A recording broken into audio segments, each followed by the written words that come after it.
The United States presidential election operates on a unique system known as the Electoral College. This system determines the winner of the presidential race. Rather than relying solely on the popular vote, it's a group of individuals chosen by each state to formally elect the president and vice president. Understanding the Electoral College is crucial to grasping American democracy. Established at the Constitutional Convention of 1787, it balances the interests of large and small states. This system has been debated, with proponents praising its protection of smaller states and critics arguing it undermines one person, one vote.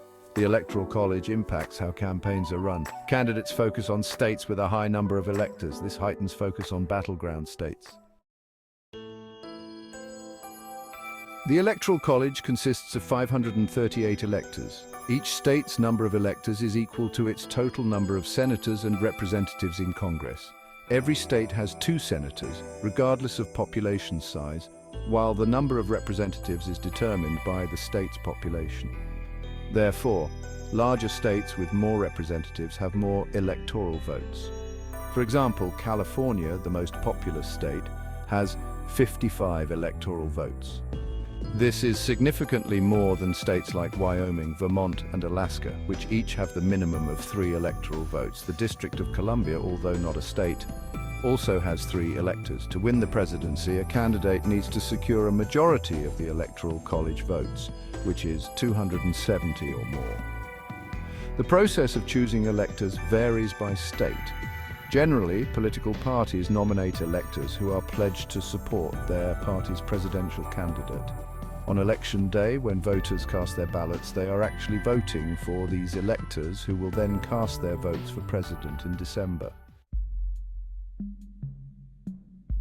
In 48 out of the 50 states, a winner-take-all system is employed for the Electoral College.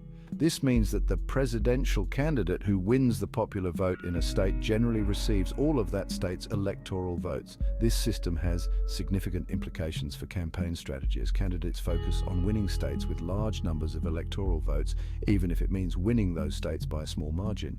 2 states, Maine and Nebraska, operate differently. They allocate their electoral votes using a congressional district method. In this system, 2 electoral votes are awarded to the statewide winner of the popular vote, and the remaining electoral votes are allocated based on the winner of each congressional district within the state. While the winner-take-all system promotes clarity in determining the winning candidate, it has been criticized for potentially distorting the overall popular vote. A candidate could theoretically win the presidency without winning the national popular vote, as has happened in a few instances throughout US history. Section 4. Impact on campaigns, battleground states, and strategic voting. The Electoral College system significantly shapes how presidential campaigns are conducted.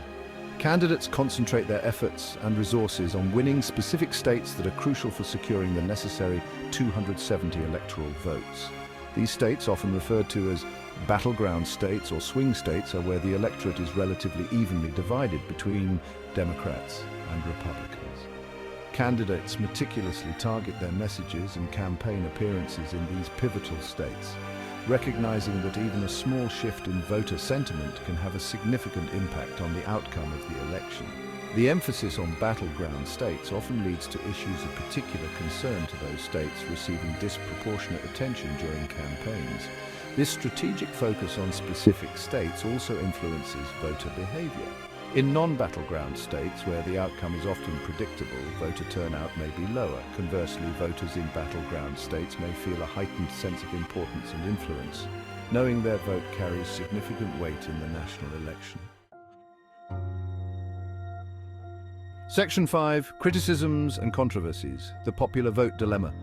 The Electoral College system has faced persistent criticism throughout its history.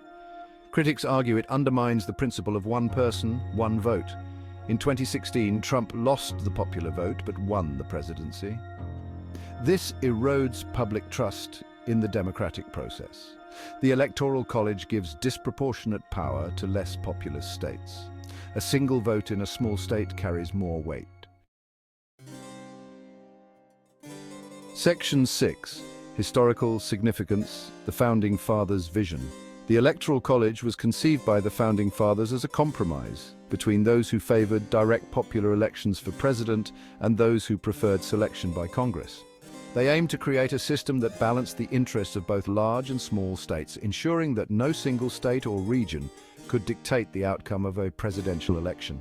The system was designed in a different era, with different communication and transportation technologies and a smaller, less diverse electorate.